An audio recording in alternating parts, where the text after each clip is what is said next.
خانپور سے خبر شامل کرتے ہیں۔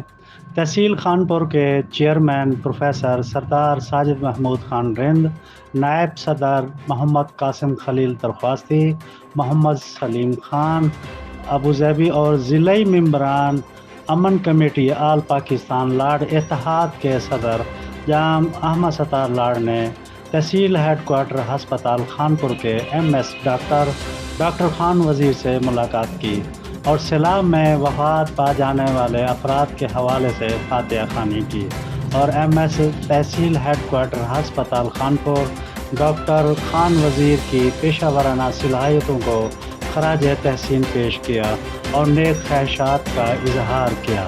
ساجد خان، حقیقت نیوز، خانپور۔